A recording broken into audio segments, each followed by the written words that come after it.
All right, chapter 2. Now, in this chapter, we go a little bit into the historical context. We consider, the nature of the relationships between communication, society, and culture. Now, what is society? Now, society is it is used in two main senses. It's first as a general term for the body of institutions and relationships within which people live in. So, this is the Coquitlam College Society, for example, or Columbia College, or the UBC Society, or the Vancouver Society. Um, and two is an abstract terms for the conditions in which such relationships are formed. So where are we together? Right? The conditions in which. So you'll go like, oh, this is the Indian community or the Indian society in Surrey, for example. Right. Canadian society is the product of a complex wave of institutions and relationships. So we have, particular cities and neighborhoods, municipal, provincial, and federal levels of government. We have legal system. We have an educational institutions. We have a healthcare system, a sports team, nonprofit organizations, and of course, media. All of those are organizations being a part of a society.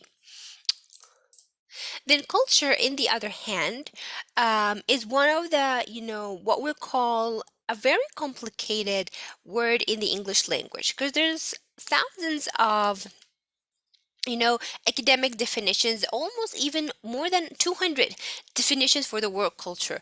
But we want to look at just the definitions that we want to focus on from a communication perspective.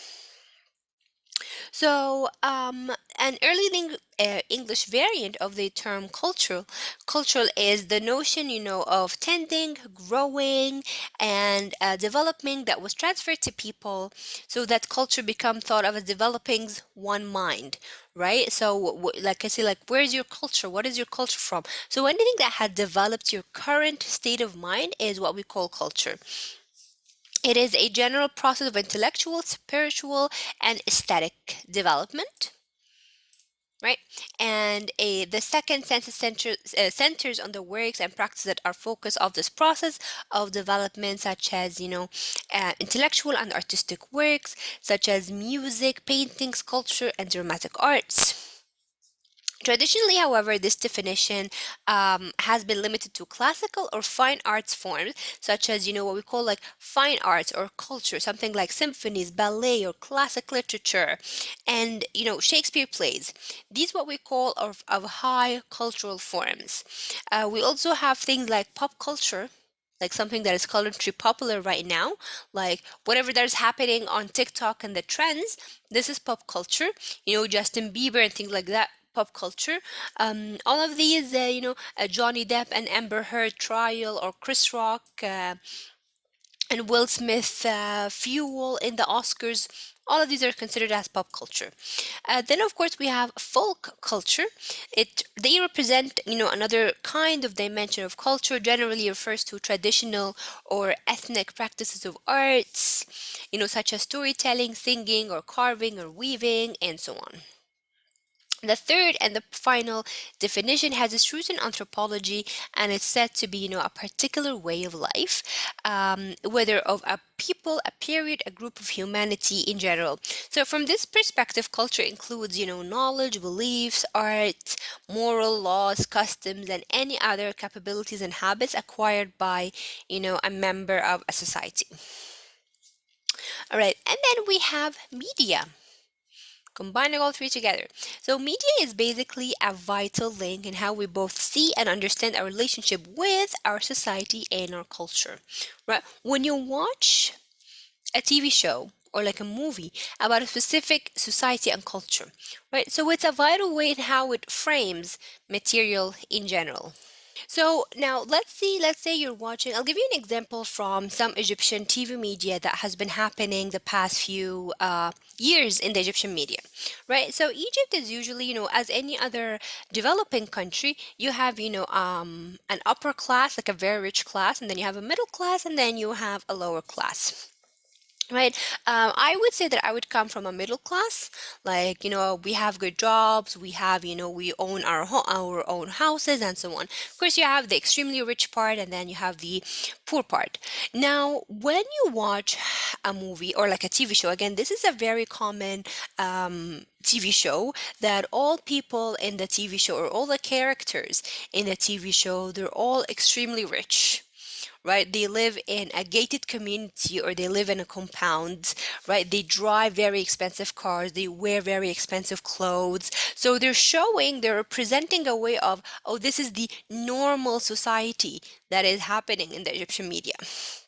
So it is an important link. You feel like, as again, someone who's a journalist who's been studying these for years, and you're like, but this is not the common or not the norm what's happening in the Egyptian media. I think some same thing with I've heard some like Indian TV shows where the very rich man falls in love with a very poor girl, right? And they fight the world to be together. Same thing, it feels like this is not the common everyday problem that the Indian community faces. There's lots of problem that the TV can tackle or like TV shows can tackle, but they use again, remember when we said in chapter 1, manipulative, unsophisticated media to make sure that this is the normal, this is what's happening. So, media again is an important word on how they decide on what to show the audience, right? On how we both see the world and understand our relationships with our society and our culture and so on. Many of our ideas and understanding of what makes up both our society and culture are created with, reinforced through our interaction with the media. So, for instance, our understanding of the international and national and regional local events and circumstances that shape our lives are drawn from the screens of the smartphones, or the televisions, computers, and tablets. Magazines, both news and entertainment exploit, the stereotypical Canadian images and mountains. What is a stereotypical Canadian image? The mountains, the prairies, the parliament buildings, the moose, Tim Hortons, the checkered jacket, all of these are stereotypical looks of a Canadian environment or the Canadian society. Advertising often, they pull on these links, either the products like beer or coffee, Canadian symbols, like, hockey and maple leaves, to illustrate that they're a key elements of the Canadian culture. More general level, film and television content employs what we call a range of cultural figures as stereotypical, again, the nuclear family, the mischievous kids with a dislike of school, the greedy and cold-hearted bosses. These are, things that we can usually see in the white culture. So, in other words, media are a key vehicle through which we see, share, understand, and enjoy our relationships with our society and culture in general. There is, of course, a threat that happens with Canadian media. Look at so foreign media as will take over media, leading to a loss of local culture. So there is, of course, these are two different concerns. So concern number one is that the reflect of Canadian ideas and perspective is first that the threat of the foreign media will simply eclipse or overrun local or national media. If I try to think, you think of me the best Canadian movie that you have watched in the last 5 years. It's very difficult to understand to get it, right? You'll really think hard of what is a Canadian movie that I've recently watched. I don't remember. Why is that? Simply because American movies over. If I ask you, name me like 5 American movies that you have watched in the last year.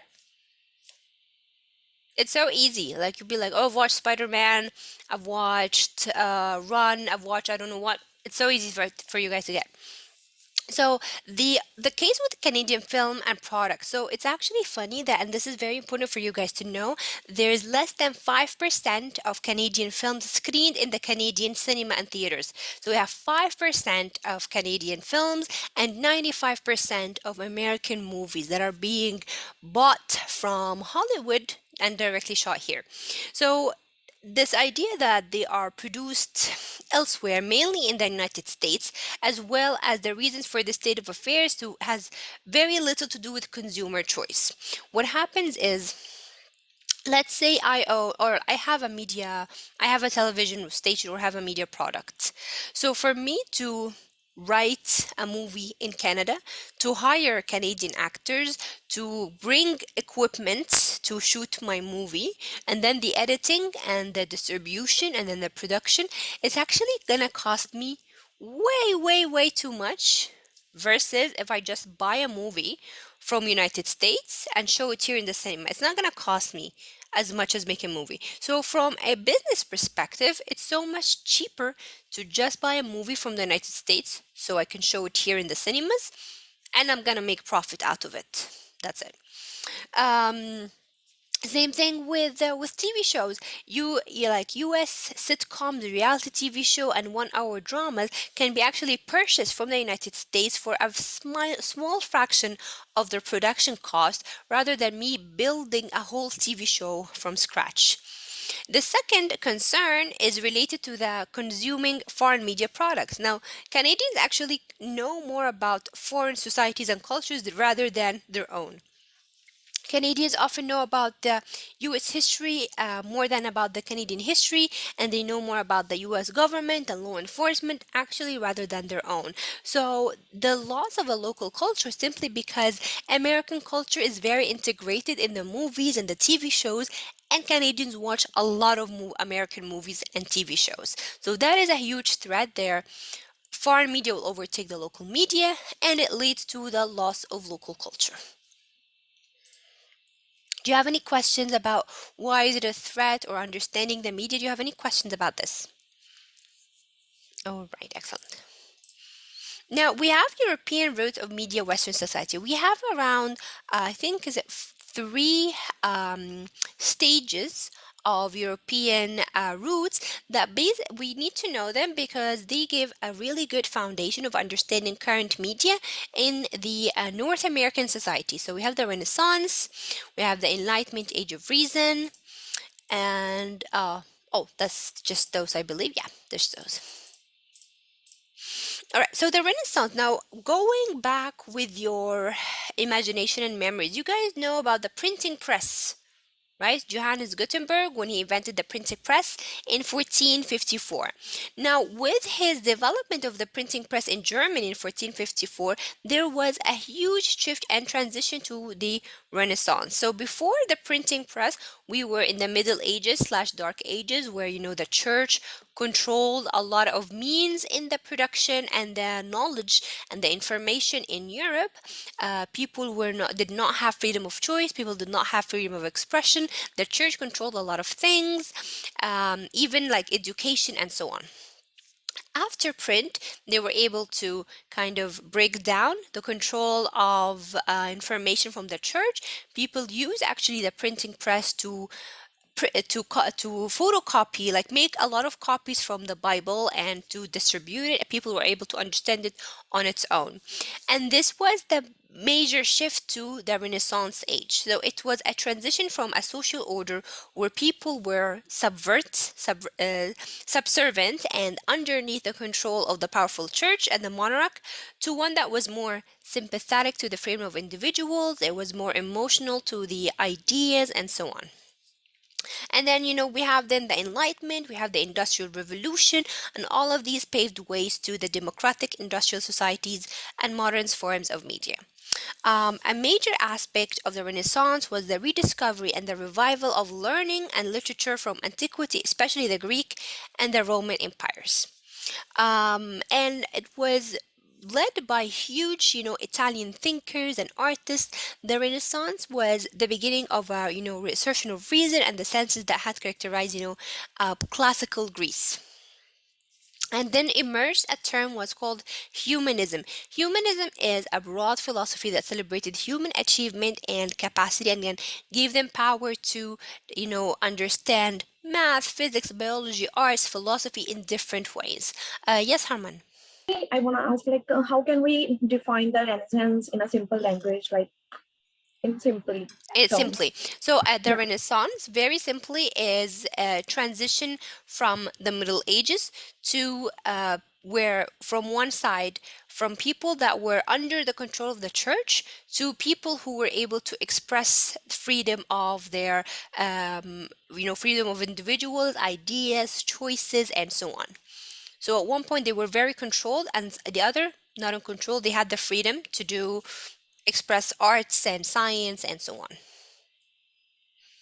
Does that make sense? Is it easier now? Yeah. Okay, great. Excuse me, Professor. Yes, Harleen. So that means that Renaissance is considered to be a change? Yes. Okay. The Renaissance era is the change to more freedom to the citizens. Okay. Okay. Okay. Thank you. All right, no problem. So, um, with all of these, what we said, there were Italian thinkers, there were the characterization of reason, logic, philosophy, the emergence of humanism. Like we said, humanism is a philosophy that celebrated their achievement and capacity to do a lot more, again, to do a lot more with their freedom. Humanism, through art, sculpture, architecture, celebrated the human form and encouraged an empirical understanding of the world. What is an empirical? Empirical basically is like observation through scientific thinking, right? So you want to see, like, I have an empirical knowledge about communication, meaning that you are observing through scientific method of thinking. Like, you want to get data and research and facts, and then you will create your own observation. So, in that perspective, it allowed that people might come to understand the world through individual observation and experience rather than through the religious text that the church only gave them this. Now, to make it easier, let's say I am the church and you guys are Europe.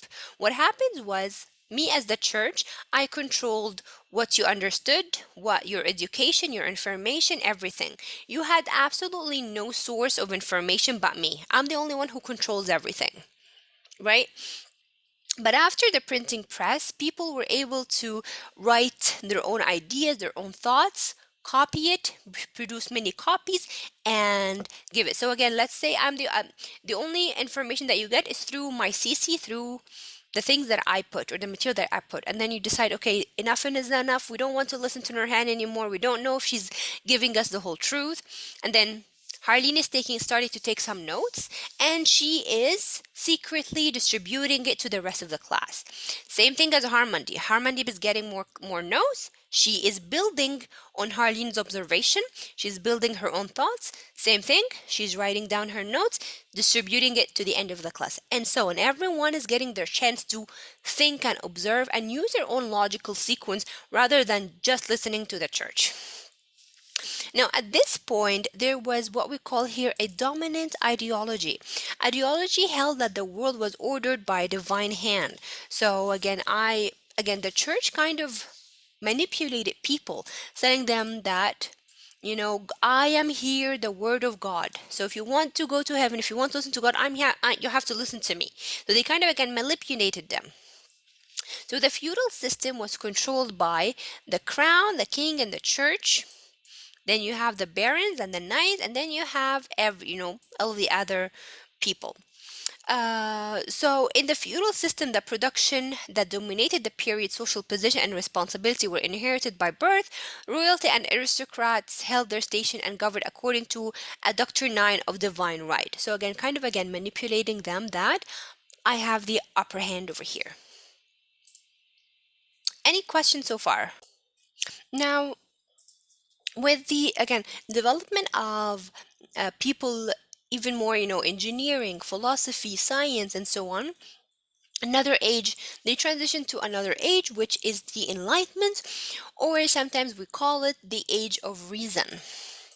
Now, the Age of Reason, it's literally where they're using reason. See here, they are now combining logic with empiricism, because so logic also means reason, and they are combining both of them. So the Enlightenment era, it was distinguished by an intellectual approach based on the scientific and rational perspective on the world. So now they are scientifically observing the world. Remember, have you heard about Galileo? Do you know Galileo? Yeah. So what did Galileo say? The church first said that the earth is the center of the universe and all the planets and the sun and moon revolves around us. What did Galileo do? Using logic, using science, using a telescope, he built a telescope and he was able to study and do research for months and months and months. And then he was able to find, guys, listen, I used, scientific methods, I used a logical method, and I found out that the sun is the center and all the planets orbit around the sun. So now, of course, the church was like, are you telling us that we were wrong after all of those years? Yes, Harleen. Professor, can you please tell me the meaning of empiricism? So empiricism is a scientific thinking through observation. Okay. Okay, thank you. No problem. So you do, for example, math. You do math through empirical, right? So, and you do like you understand science and you make equations and you solve equations through empiricism thinking. Yeah, we do. Yeah. And that's different, for example, than writing or than poetry because it doesn't have really science, right? So poetry, it has like more of feelings and emotions and arts and words that is different than empiricism. So, in this regard, now taking a look at all of these thinkers that we've had in the Enlightenment era, the writings of the Enlightenment philosophers such as John Locke or Voltaire, Adam Smith, all of these are philosophers. They work to undermine. Again, the word undermine is to take over the control of the church. Like you're like, Nurhan, you've been controlling us for years. We're going to take the control out of you. So they are working to undermine an inherited right of the monarchs and the church to control the government. Right? And they upheld the market over the feudal forms of product exchange, saying that we don't want the monarchy or the feudal system. So, this is the monarchy and the feudal system to control our market. We want to be able to sell and produce things however we want. We want to sell and buy and control the market however we see fit. So all of these shifts in the social ideas, now you have to shift in the economy, shift in the politics, shift in the social. Those social ideas that characterize the Enlightenment were fueled by the emerging elite competing with aristocracy for power. Then we have this resulted in a new term of educated class called the bourgeoisie. Have you heard about this term before? Okay, so the bourgeoisie is basically people who are from could be considered of a lower financial classes, but because of this shift in the economy they became very rich and they started to buy lands and properties. So even they're called here the new land owning class. So they start from a lower financial class, they became very rich, and they were able to buy properties and so on. They had been working to build a market economy and colonial trades, and this started from the 16th century to upwards. All right, so two important elements that you guys need to do to know the Enlightenment era is, how humanism combined with logic and reason, and how the development of social, political, and economic changes led to the expanding of a new social class called the bourgeoisie. So like think about the bourgeoisie used to be poor people who suddenly became rich. This is just a very simple definition of it. In the Industrial Revolution, communication and social form, I'll give you a little bit of a background story just to show you how things like developed. Now, people in the what do we call it? In the before the industrial era, so pre-industrial era, they used to live in like tribes or villages, and they used to, before the industrial era, they mainly focused on agriculture, farming, hunting, these things. All right, so where it's gonna be like, let's say these are like tribes and they're living together, right? Whatever, so like you have like mini villages or like mini people living with one another and these tribes together for years. And what happens with the agriculture is that when you're done farming or you're done producing in one area, you as a whole group could be like hundreds of people moving together at the same time to another area. With the development and the major changes of the social organization, then we had industrial, factories, manufacturers, and production. And let's say me and my husband and my kids, we were farmers, and then we found an opportunity. Let's say we are expert in farming strawberries. This is our expertise. And then we found an opportunities of, let's say let me, where do we write it? Yeah, there we go. Let's say there is like a land, but on the other side of the country or of the city, and here they, there is actually a factory. Again, these are just examples, you guys, so like try to apply it broadly. There's a factory for jams. And they told me, Norhan, we want you and your husband and kids to produce strawberry, sell it to me, and we'll make jams and give you a portion. And be like, okay, cool. Yeah, let's do that. So what happens now is we're gonna find a place in between to kind of live there, live between the farming and the factory. So what happened was we need to find a place, or not a place, but kind of like a transportation method from the farming to the factory. And we live here. This is me, right? And so here, so we need some kind of transportation just to make things easier. Transportation.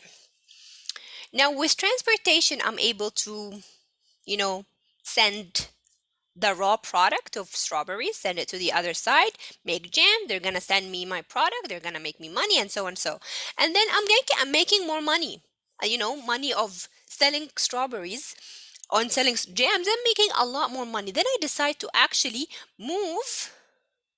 Oh, and I'm actually gonna move here. I'm gonna live over here, you guys, just because it's easier. So I'm gonna live here in the factory. Oh, not in the factory, but I'm gonna live in the industrial area of the factory. And I'm making so much money. But I actually want to stay in touch with my family. I miss my family who used over here. What am I gonna do? I miss them. So they decided to have a communication method to keep in touch between people on the other side over here. So with a proper transportation method, we also need a proper communication method. Remember in chapter 1 when we said that telephone was first created as a way of goods and businesses? Same thing. So I'm going to call my family, not only because I miss them, tell them, guys, I need you to send me 100 kilos of strawberry now because we're going to make jams. So with telephone, they're going to know what I need. They're going to send it to me using a transportation and so on. Now, I live here. So what happens? Do you think when I move from this tribe, so people used to live with their extended family, grandmas and grandparents and cousins and uncles and aunts, we're all living in the same area. But when I move, I cannot take all this family with me. I'm gonna move what we call a new form of family, or a new term of family has emerged with this, a nuclear family. A nuclear family is what? It's just the parents and the children. That's it. And that's different than the extended family. So just the nuclear family, they started to shape, and the nuclear family would be easier to move from one place to the other. Now the new family, or then the nuclear family, they moved to, and they are now living in the very close beside the industrial area. And we're having a very nice 9 to 5 job, and we're getting paid very nicely. So what happens now, I'm getting paid, but I'm really bored. So the industrial era actually created new means of entertainment that people can spend money here and there. So now you see the economy is going like in a circle. I'm getting paid from the factory, but I want to use my money because I'm bored. So I'm going to buy things that I need in my house, maybe a bed, a dresser, a thing. So, and these dressers are also made from another factory, right? That is also made by another family who moved from a village to the industrial area, and it's all working in a circle. Like the economy is now working in a circle. And now I'm using my money to maybe go to watch a movie in the movies. Maybe I'm going to, go to a restaurant. So the economy here, it created new chances and opportunities for more jobs to be formed, right? Now let's take what the story that we just said back to our material here, right? So in the industrial revolution, now Industrial revolution here, it introduced a major change in the social organization, the urbanization and migration. See, because again, they used to live together, now they're living further, and remember, in the middle, so in the urban cities, to make sure they're in between, and then completely migrating from the village area to the industrial area. With the application of growing scientific knowledge to production, industry really began to dominate the late 18th century in Western Europe. We had then, the manufactories, right? The manufactories were being built or across the ocean to developing colonies, which increasingly served as sources for raw materials in industrial production. Then we've had, new forms of communication were needed. New forms of communication were needed, such as, telegraph, newspaper. They all provided vehicles for coordinating between buyers and sellers, workers and employers, and government and citizens. Then, after a while, this production demanded the coordination of social action across the increasing physical distances. Industrial life also redrew the dimension of a family life, and now we have the nuclear family, right? The traditionally extended family, whereas we have again the mother, the father, the children, the grandparents, the uncles and uncles that could live, in proximity in very close time, gave away to the more looks of what we call nuclear family, which is a flexible form of social organization that was more easily moved from place to a place in pursuit of work opportunities, right? So just a small group of people would be moved for a better work opportunities. Industrial production also shifted the temporal dimensions of social life, where people would work in rural agricultural setting is ongoing, requiring a very fast and a paced way of life in which the work and daily living must adjust to daily and seasonal cycles, structured by the necessity of, caring for livestock, such as, cow and sheep and chickens and so on, raising crops, sustaining and maintaining family and household. But on the other hand, industrial production demanded a different temporal division of the day. You don't need to take care of crops, you don't need to take care of livestock. You back from work, and the distinction between work and leisure time, and the rest of the time is yours to do whatever you want.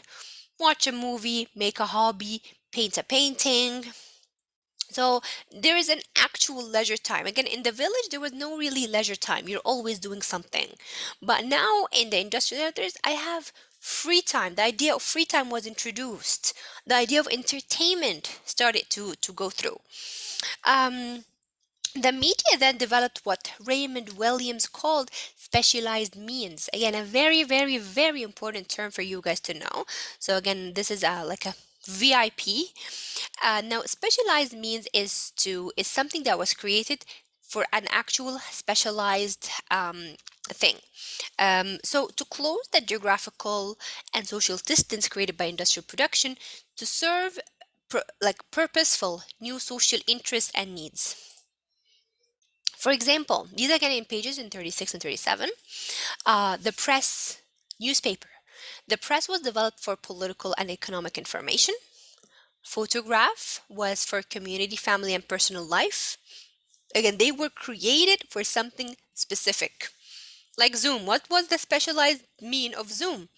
There was a pandemic there that affected the economy, that affected people flying and conducted businesses. Therefore, Zoom was needed.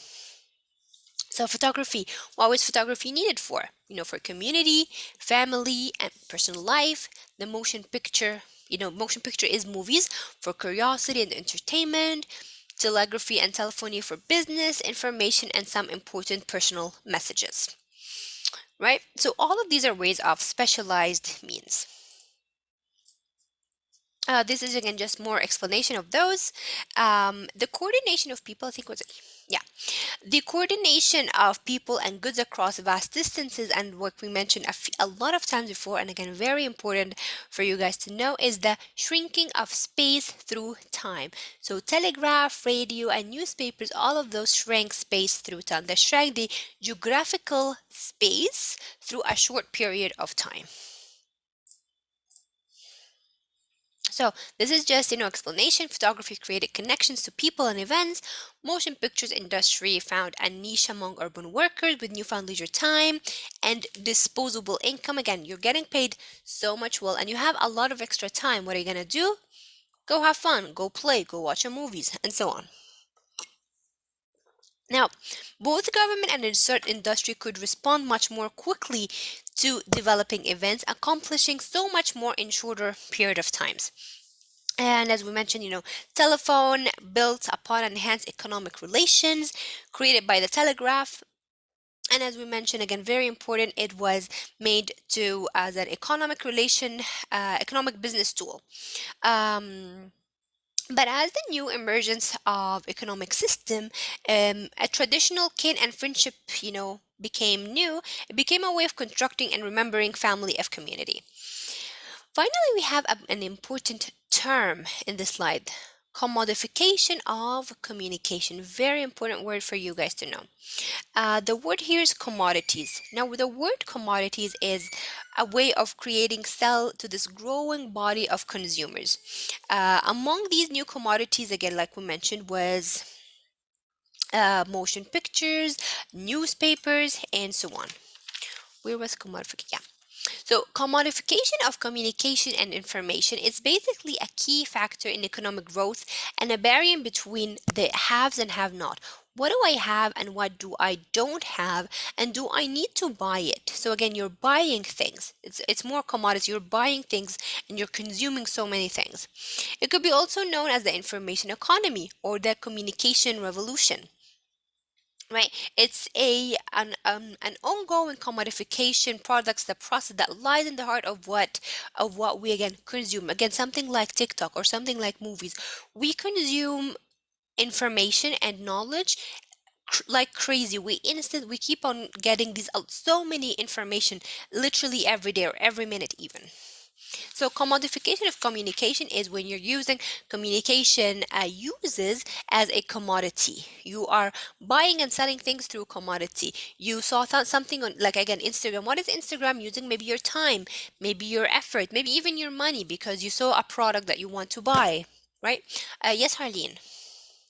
Professor, can you please explain these terms halves and half nodes again?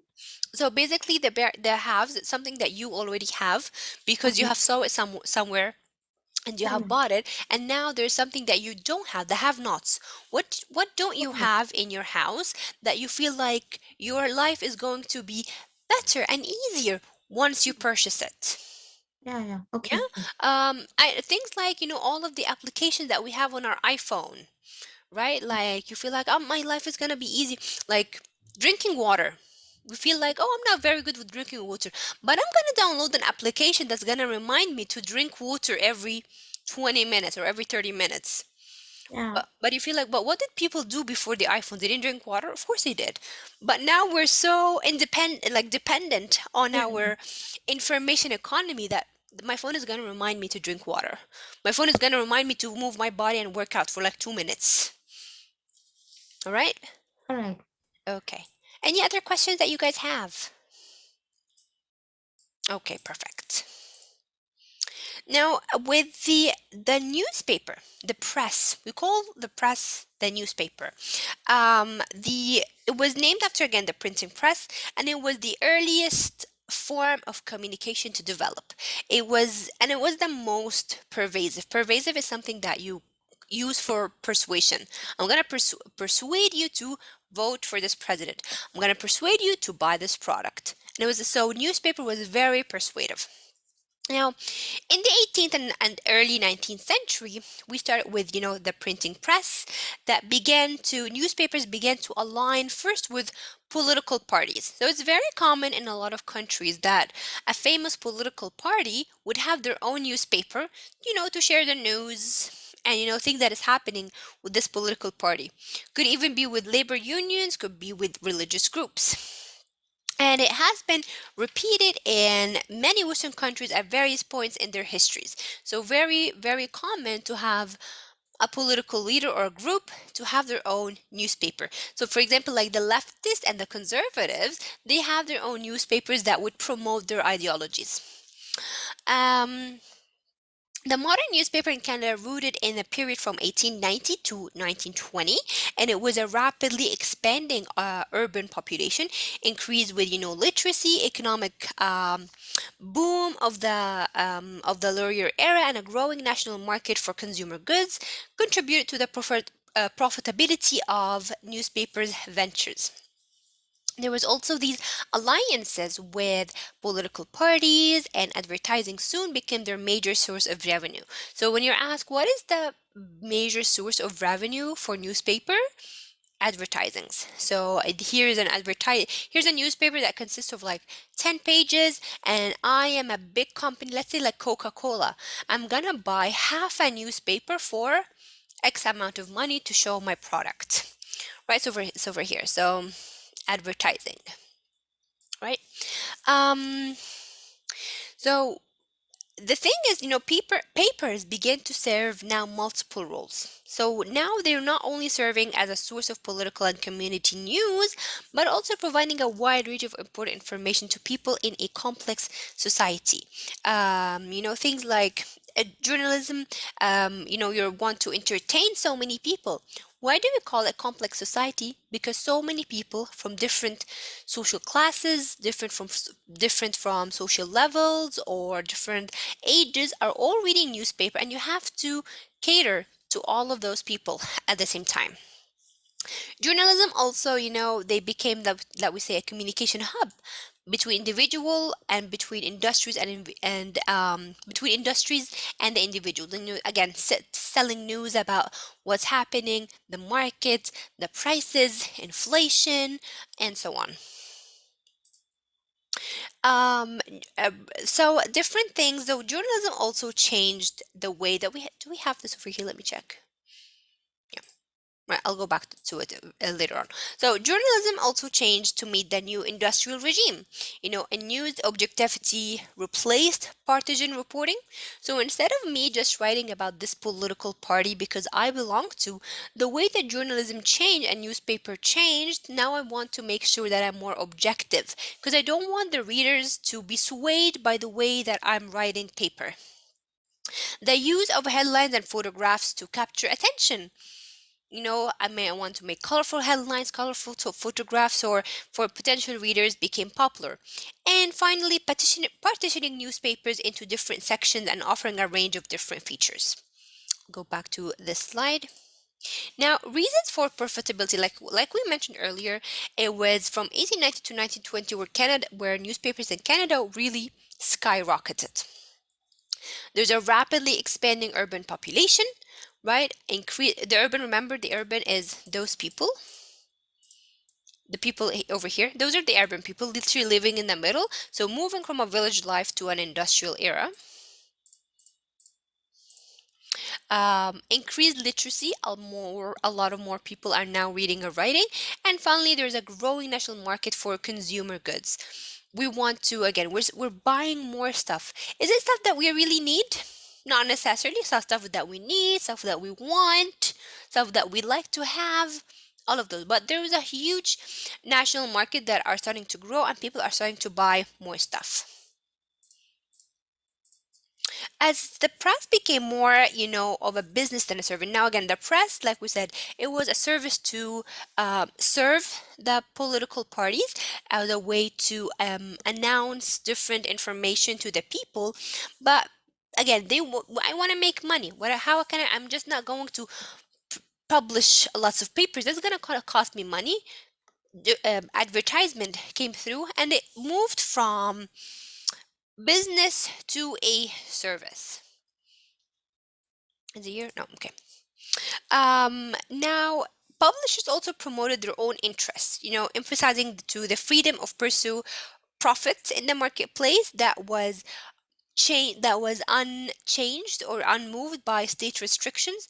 Journalists developed a complementary ethic by, stressing the need for independence from the state for reportage and analysis, meaning that they want to give more unbiased reportage, meaning that as a journalist, I don't want to be swayed by the government. I don't want to be swayed by the by what by the political party. I don't want to swayed by business. I want to just give people unbiased information, unbiased reported, so they can so the citizens will be able to make their own decisions. So, while newspaper readership has declined in recent years, the electronic media that dominate our lives today has become a product of a foundation of this history. Media continues, to provide a key link with, people, government, and the larger society within which they live in.